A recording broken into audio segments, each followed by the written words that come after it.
I'm Sarah Michel, and this is another life challenge to God. Please let me know how the sound is. I don't see the little green things here with sound, so please let me know. I can see myself. I don't know if you guys can hear me or not. I am starting this stream now. The challenge is on. For those who don't know, I do these streams every once in a while, challenging God to provide evidence that He exists. So this is live. I'm in front of a camera, and let's see if God is gonna turn up. Now, one of the things by the end of the stream, one of the things that I hear sometimes from critics and even from people who watch these streams is that I don't specify which God I am talking about. So in this video, I'm going to talk a little bit about that, because I'm going to talk, I'll briefly cover Omnism and explain what that is, because it's very much related to the idea of Omnism. By the way, thanks to everyone in chat. I will try to make this a little bit more conversational. I'm still going to have a little bit of exposure. I'm going to expose some things, but if you have any questions during the stream, please ask me. I'll be happy to answer any clarification. You just tag me on the chat, and when I see it, I will address whatever question you have or anything you want me to address, you want me to cover. So let's start. So as you know, this stream is mostly about Theosophy. Now, Theosophy was a religion. It was not exactly a New Age religion. It was a religion from the 19th century, late 19th century, started by a Russian immigrant in America called Helena Blavatsky. She started this sort of what we understand of a proto-New Age sort of thing, which was in a westernized version of Asian religions, of Hinduism and Buddhism especially. And it was sort of an appropriation of many of the concepts of Hinduism and Buddhism through a more of a westernized kind of filter. It's a westernized interpretation of many of those ideas. And the point of it, the idea of Theosophy and many of the other New Age religions was that all religions was sort of an interpretation of the truth of God. So it's in some ways they are omnist religions, because they believe that there is one God. They have sort of a deist idea of God, of this creator, the creator God, this abstract being that is the origin of everything. It's something that is often referred to as Neoplatonism as well. And they incorporate some Christian ideas, some Hinduist ideas, some Buddhist ideas, sometimes some Taoist ideas, and they incorporate and form some sort of new religion out of it. So another one that is very famous is Spiritism, that is quite big here in Brazil, was started by a French medium called Allan Kardec. And Allan Kardec and Blavatsky and other mystics and occultists at the time claimed that they spoke to spirits. And that is where this whole idea came from. There were old, ancient spirits that were telling them the truth about the world.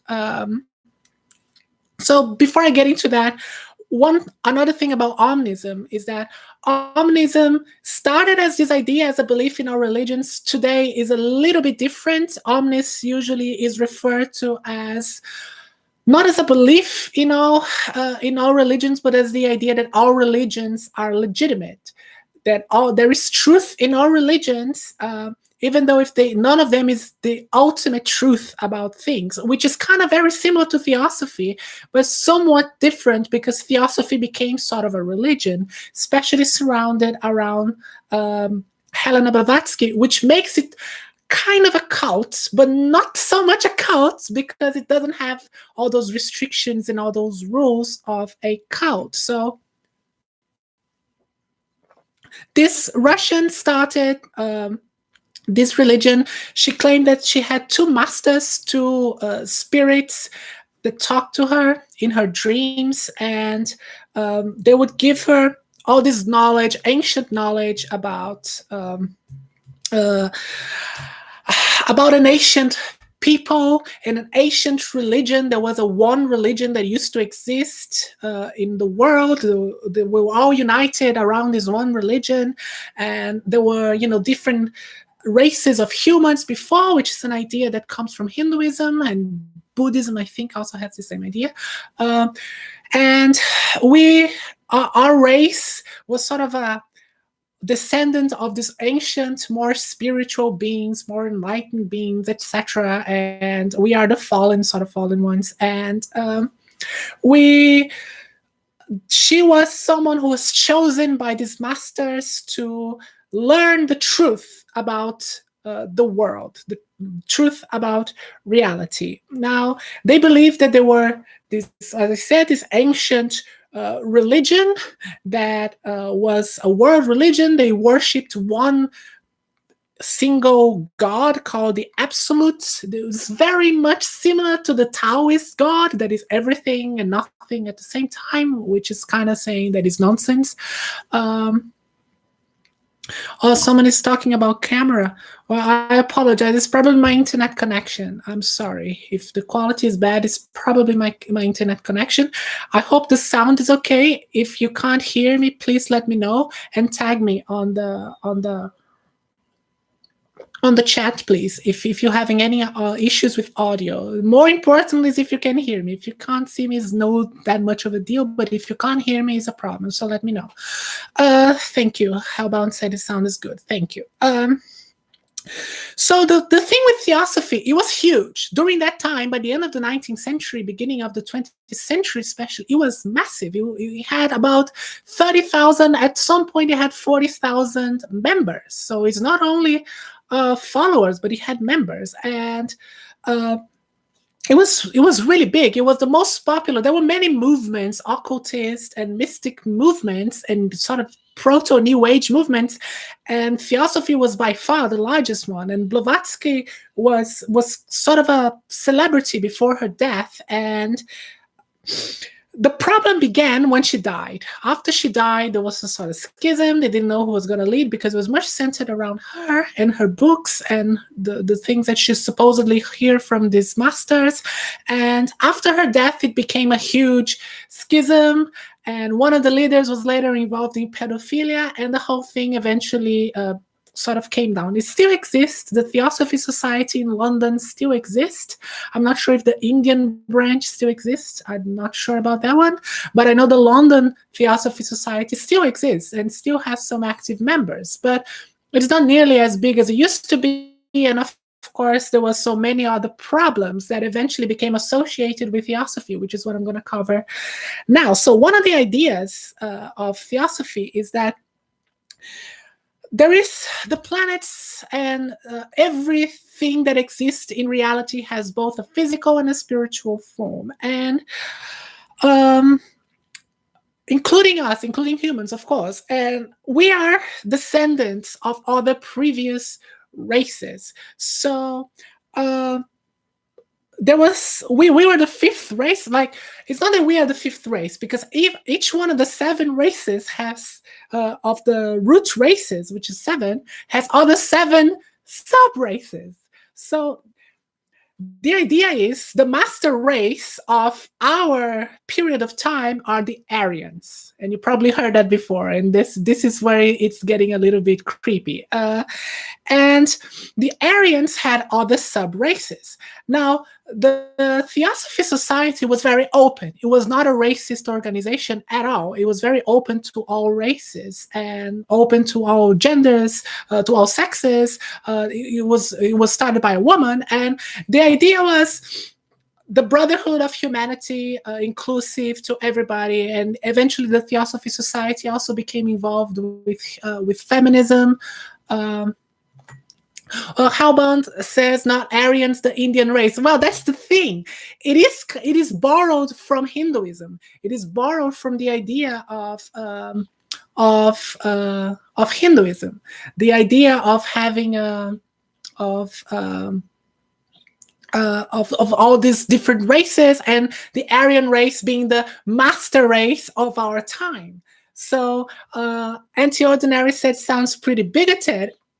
Yeah, depending on how you interpret that, it does. And one of the things that started me question theosophy when I was a believer was when I started to learn its relation with Nazism. Now, Nazism wasn't straight theosophy. Hellbound says we are wrong, but let me get to that. I don't know what I'm wrong about, but there was theosophy and Nazism weren't directly connected. It is a second-hand connection. The Nazi religion was called Ariosophy. Ariosophy was the idea of Aryans being the master race and Aryans being the Germans. And it was the father of Ariosophy, the founder, was a guy called Guido von List, who did have some of ideas that he borrowed from Madame Blavatsky, from Helena Blavatsky. Now, the founders of Nazism, it's debatable whether they had or not straight influence from theosophy. They certainly were not members of the Theosophy Society. They were members of the Thule Society in Germany, and which was an Ariosophical religion based on the ideas of Guido von List. So it was a second-hand idea that it got from Helena Blavatsky, but it did tarnish the name of theosophy, because theosophy became associated with Nazism, and Blavatsky became associated with Nazism and Hitler. And the idea, one of the beliefs that the theosophy had, by the way, I didn't explain, it was the belief that there was a leader coming from from the new race, because the Aryans are the fifth race, and the sixth race, the Maitreya or Maitreya, I think it's Maitreya how you pronounce, another Messiah was coming, and this Messiah was going to lead the Aryan race to the next level, to the next race. And what the Ariosophy did, and that's what happened in the Thule Society, they started seeing in Adolf Hitler the view of the new Messiah, the new master race that was going to come to lead humanity to greatness. So some of the ideas of theosophy are pretty bad. I mean, you can say they're not bad on themselves, but they can lead to some pretty nasty ideas. And they had a huge influence on Nazism because of that. And when I learned about that influence, certainly it's something that led me to start questioning some of these ideas. Now, a lot of it comes from Hinduism, and those who know about Hinduism and Hinduist society know how it is a stratified society. You have different castes, and the lower ones are lived in poverty. It's pretty awful how society is divided. Now, the Theosophy Society was open, and that is why it was not so welcome in India, because the traditional Hinduists didn't like it, the fact that they were open to different castes. But the idea, the Theosophy Society tried to be open, but it did influence Nazism. Even if it was, you might say, a second-hand influence, it did influence it. So the ideas can be seen as some pretty awful ideas, especially the idea that one Messiah is going to come to save humanity. That is a pretty dangerous idea. It's something that leads people to believe in have some cult of personality when they see someone that might be this leader that is going to lead us to greatness, which is exactly what happened to Hitler. So Hellbound says that his forehead hurts from all this face palming. So I would really like to know anything that I said that I was wrong, because everything that I've said, I've seen in documentaries, I've read in books about this, so I don't know what I'm saying that is wrong. So if Hellbound Heathen can explain why he's face palming so much, I would really like to know, because I used to believe that. And the reason why, I was an agnostic for most of my life. I was an atheist when I was a communist, when I was young, and I stopped believing He said, I can't link, Hellbound Heathen said, I can't link to the Theosophical Society. Well, that's what I said. Nazis weren't members of the Theosophical Society. They were members of the Thule Society. But they borrowed a lot of ideas from Theosophy, a lot of ideas from Madame Blavatsky. Guido von List was a follower of Blavatsky. So it's Anti-Ordinary. I can link it if you link it up. If you send it to me, I can post it later in the video description because all of this stuff is, especially the Wikipedia page about Guido von List lists all of those sources explaining all of those stuff again. So there is really no doubt that there is a connection between Madame Blavatsky and Nazism. Through Guido von List. So Guido von List was the person that took her ideas to Nazism, to the Thule Society. So this is not something I'm making it up. It's something that is historical fact. And as I said, going back to where I became a Theosophist and I became an occultist is I was an atheist, and after I stopped being a communist, I started questioning my beliefs and questioned my atheism, and started to try to see something different. And this is where the idea of Omnism also comes, because it seems like we have this need of having some sort of spiritual belief. I don't have that now anymore, but at the time I did have, and I felt sort of empty. And I was looking for religions. I never really liked Christianity. When I was a kid, I went to Catholic school. I never really liked it. I never really liked Spiritism, which is very much Christian, which is my mom's religion. I've never really liked that either. So it was, I never really liked Christianity, and the idea of Asian religions was something that kind of made me feel more interested. And I tried to learn a little bit of Buddhism. I learned some Taoism, and I actually liked it. And I have some ideas that I carry with me today from Taoism. Taoism is a very stoic religion, and some even say that it's an atheist religion because it doesn't have a belief in a God. It certainly doesn't have a belief in a personal God. So Taoism is a very interesting religion. I'm not a Taoist anymore. I never really was, but it was something interesting that I learned from walking away from Christianity and from trying to learn about religions and maybe trying to find one that I like. And then it happened at the time. I was agnostic. I was following some of ideas of Taoism, but I was agnostic, and my brother died. And after my brother died, there was a huge impact in my life. I was sad. I was depressed, and it was hard for me to deal with the idea that my brother was gone. And I wanted to believe in heaven. I still do want to believe, I just don't, but I wanted to believe in it so strongly that I started to read about life after death and afterlife and what happens to us when we die. And then I came across Theosophy. Then I came across with the idea of reincarnation and their interpretation of reincarnation, of karma, because I wanted to understand why my brother died so young, never did anything to anybody and all that sort of thing. And I was trying to understand that. And that's how I flirted with Theosophy. And the ideas were interesting.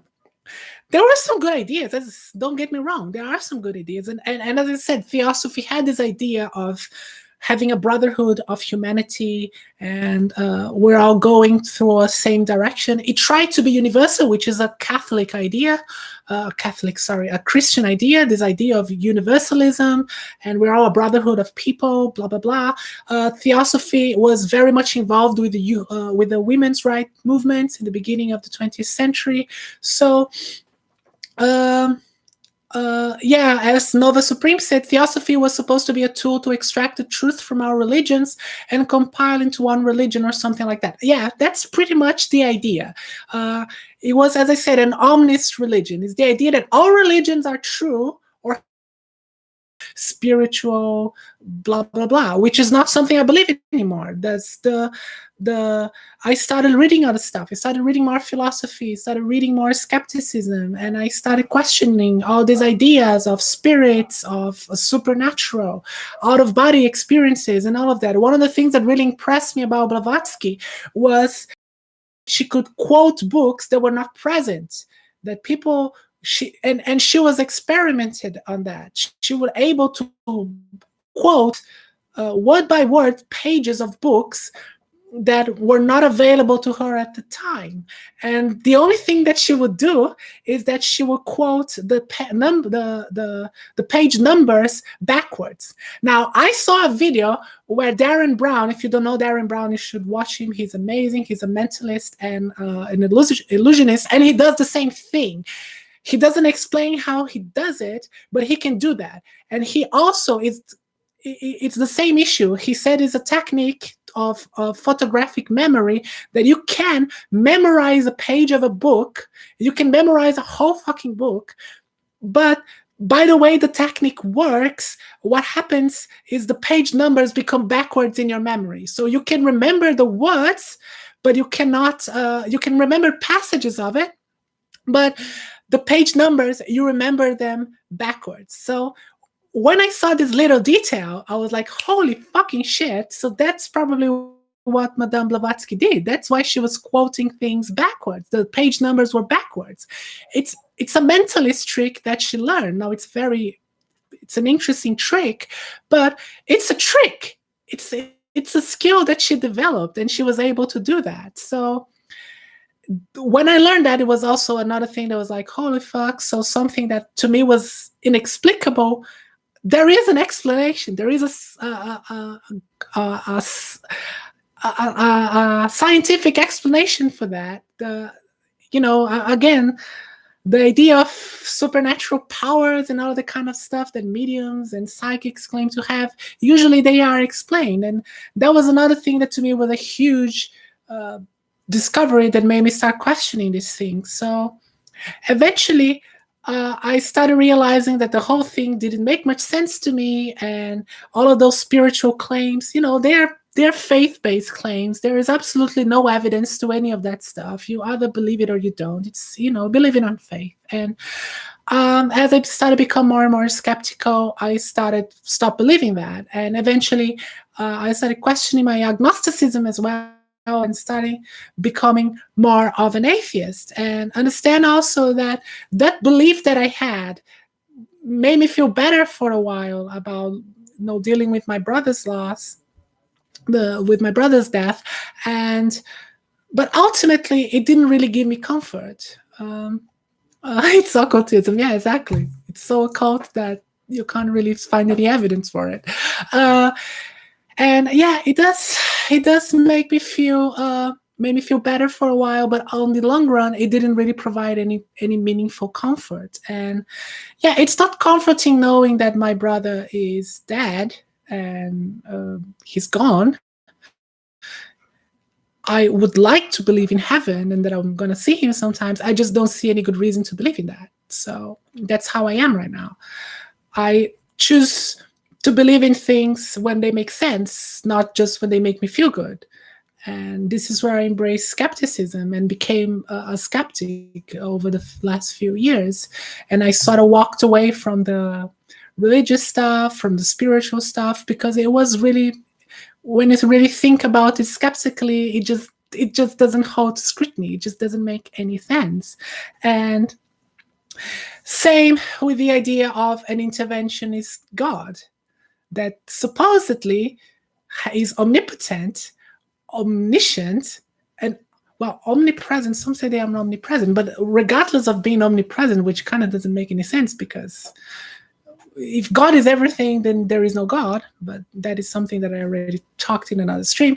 Point is, if God is all powerful and God can do anything, why the fuck hasn't he shown during this stream? Because the challenge was on. I've been talking for like 25 minutes and still no God. So, that's the kind of thing started me questioning that maybe there isn't anything. I never heard anything. I never people who claim to have spiritual experiences, I never had any. So that's why I became simply an atheist, and I don't believe in anything anymore, anything spiritual. I don't believe in God. As I see, I have no reason to believe in those things. And in fact, I think there are better ways to explain the origin of the universe and all that sort of things. So if anyone has any question in the chat, please tag me. If you don't have any question, I'm going to end the stream. I thank every one of you in the chat. Thank you very much for dropping by. Again, if I said anything that you think is wrong, you can write a comment and you can correct me if you think I'm wrong. Hellbound was not happy with what I said. Hellbound Heathen. If he has any idea, any link to prove me wrong, please, he can provide that. And if I'm wrong, I'm wrong. I can accept it, no problem. But you have to show me that I'm wrong. I'm not going to simply, say, if you say that I'm wrong and don't show me how I'm wrong, don't give me any evidence to prove me wrong, I'm sorry, I'm not going to accept it. So, Critical Cripple, how do you feel about people who peddle those lies now? It's a complicated thing. Like, if people really believe them, usually people who believe in those things, who are occultists, they don't really try to push it on other people. They don't try to make it to law or anything like people of, let's say, mainstream religions does. They just do their own thing, and if you believe them, you join them. If you don't, you don't. They don't try to push it on people. So I don't see it as a big harm, to be honest.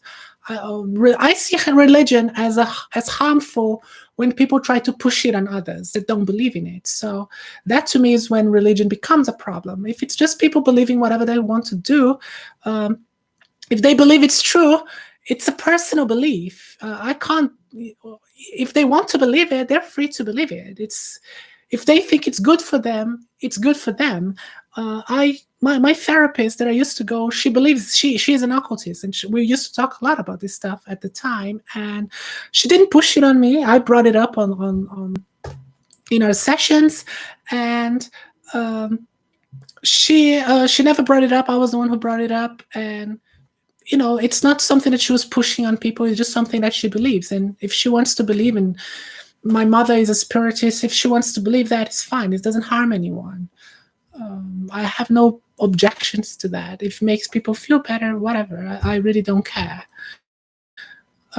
Sarah, you lived in Steve Strangelove, you live in South America. What is your position? How prevalent these ideas are in the region? Actually, to be honest, spiritists here is the best religion around, in my opinion, because they barely proselytize. They have their own temples, which they call spiritual centers or something, and they just do their own thing. They do a lot of charity. Their buildings are very humble.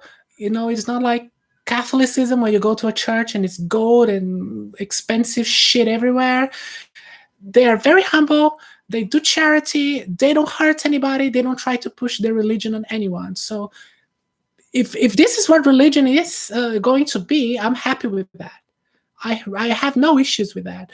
Now, you might say that it's still harmful to people because they maybe believe things that aren't true, but it's a personal belief.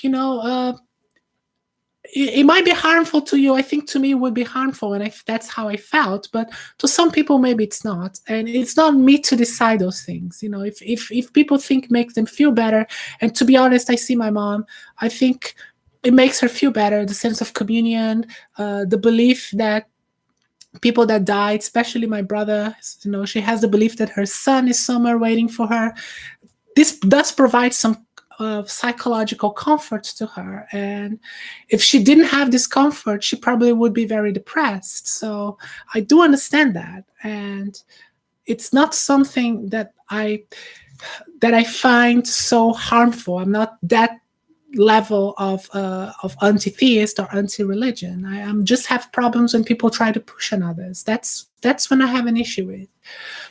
So thank you, guys. Thank you for your questions, and thank you for dropping by.